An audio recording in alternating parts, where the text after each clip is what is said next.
ସଳା ଯୋଜନା ସୁଭଦ୍ରା ଯୋଜନା 30ଟା ଟଙ୍କା ସେଥିରେ ମାଇପେ ଓଷରକୁ ଯିବେ ଭଉଣୀ ମାନେ ଆମର କି ଛେଳି ମୋ ଗୋଟାଏ ଛେଳି ହେଇପାରିବ। ଯୋଉ ଦଳ ଜିତିବ ସେଇ ଦିଗ ବଦଳିଯିବ ପୁରା ନିଶ୍ଚିନ୍ତ। ହାରିବାର ପ୍ରଶ୍ନ ନାହିଁ ମୁଁ ଆଜି କହିକି ଯାଉଛି ନାଇଁ ଜିତିବା ସୁନିଶ୍ଚିତ। ଭବିଷ୍ୟତରେ ସେ ମୁଖ୍ୟମନ୍ତ୍ରୀ ହବ। ମୁଁ ସେ ସେଠି ଭାଷଣ ଦେଇଛି ଯେ ଆମ ଲୋକଙ୍କର ମନ ଦୁଃଖ ଆମର ଖାତିର ନାହିଁ। ସତ୍ କଥା କହିବା ଏଠି ବି ଯୋଉଟା କହୁ ସତ୍ 10% ଲୋକାଲ ଭୋଟ ହିସାବରେ ଗାଁ ପୁଅ ହିସାବରେ ଗାଁ ଲୋକ ହିସାବରେ ପାଇବ।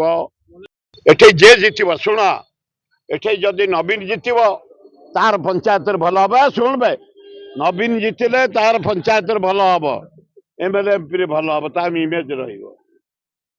ଇଏ ଯଦି ମୋହନ ମାଝୀ ଜିତିବ ତାହେଲେ କଣ୍ଟିନ୍ୟୁ କରିବ ସେ ଆଉ ପଞ୍ଚାୟତ ବି ତାର ଭଲ ହବ। ଆଉ ଯଦି ଭକ୍ତ ଜିତିଲା ସରପଞ୍ଚରେ ଭଲ ହବ ଚେୟାରମ୍ୟାନ ଭଲ ହବ ମ୍ୟୁନିସିପାଲିଟି ହବ ଏବଂ ସେ ଭବିଷ୍ୟତରେ ମୁଖ୍ୟମନ୍ତ୍ରୀ ଓଡ଼ିଶାର ହବ। ମୁଁ କହିଦେଲି ତିନିଟା ଫ୍ୟାକ୍ଟର ଦିଗ ବଦଳି ଦବ। ଯୋଉ ଦଳ ଜିତିବ ସେଇ ଦିଗ ବଦଳିଯିବ ପୁରା ନିଶ୍ଚିନ୍ତ। ହାରିବାର ପ୍ରଶ୍ନ ନାହିଁ ମୁଁ ଆଜି କହିକି ଯାଉଛି ନାଇଁ ଜିତିବା ସୁନିଶ୍ଚିତ। ଭବିଷ୍ୟତରେ ସେ ମୁଖ୍ୟମନ୍ତ୍ରୀ ହବ। ମୁଁ ସେ ସେଠି ଭାଷଣ ଦେଇଛି ଯେ ଆମ ଲୋକଙ୍କର ମନ ଦୁଃଖ ଖର୍ଚ୍ଚ କରୁଛୁ ବୁଲୁଛି ସେ ତମେ ଆଇଛ ବୁଲିବା ପାଇଁ ଟିକେ ବାହାରିବ ଘଣ୍ଟେ ପଳେଇବ ବୋଲି ସେ ଖଟୁଛି ଖର୍ଚ୍ଚ କରୁଛି ସବୁ କରୁଛି ଆଉ ସେ ହବନି ତମେ ହବ। ମୁଁ ଏତ କହିଛି ବୋଲି ଆମ ମନ ବି ଦୁଃଖ ଆମର ଖାତିର ନାହିଁ। ସତ୍ କଥା କହିବା ଏଠି ବି ଯୋଉଟା କହୁ ସତ୍ 10% ଲୋକାଲ ଭୋଟ ହିସାବରେ ଗାଁ ପୁଅ ହିସାବରେ ଗାଁ ଲୋକ ହିସାବରେ ପାଇବ। ଇଏ ନା ମୋହନ ମାଝୀ ବାଉଳି ଯାଉଛି କଣ କି ସେ ଶୁଣ ସେ ଚେୟାର ପାଇଁ ସେ ଏଲିଜିବଲ ନୁହଁ। ମୁଖ୍ୟମନ୍ତ୍ରୀ ଚେୟାର ମୋହନ ମାଝୀ ଲୋକଟା ଅନେଷ୍ଟ ଏତେ ସନ୍ଦେହ ନାହିଁ। ଲୋକଟା ଭଲ ସରଳ ମୁଖ୍ୟମନ୍ତ୍ରୀ ପାଇଁ କାମ କରୁନୁ ଆଉ ତା ଭାଷା ବାହାରିବ। ଆଉ ମତେ ଏଇନା ମୁଖ୍ୟମନ୍ତ୍ରୀ ବସେଇନେବି ମୋର ଟିକେ କଣ ହେଲେ ଓଖିଲି ବାହାରିଯିବ କାରଣ ସେ ର୍ୟାଙ୍କ ଲୋକ ନୁହଁ। ମୁଁ କଣ କଥାଟା ବୁଝିପାରୁଛି ତେଣୁକରି ସେଇଆ ଉଚିତ ନୁହଁ।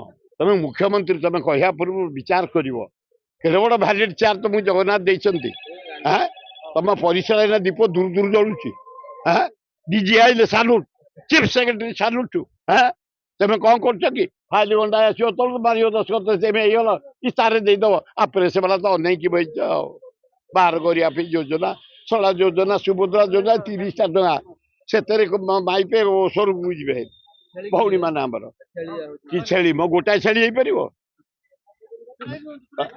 ଜିତିବେ କଣ ତାଙ୍କର ଡିଲ୍ ତାଙ୍କର ଯଦି ଘର ଭିତରେ କାହା ସହିତ ଡିଲ୍ କରିଥିବେ ଶୋଇବା ପାଇଁ ମୁଁ କହିପାରିବିନି ପିଇବା ପାଇଁ ମୁଁ କହିପାରିବିନି କଣ ହଟାହଟି କରିବା ପାଇଁ ମୁଁ କହିପାରିବିନି। କିନ୍ତୁ ମୋ ଫିଗର 14 ତାରିଖ ଶିଶୁ ଦିବସ ନେହେରୁଙ୍କ ଜନ୍ମଦିନ ଘୋଷଣା ହବ।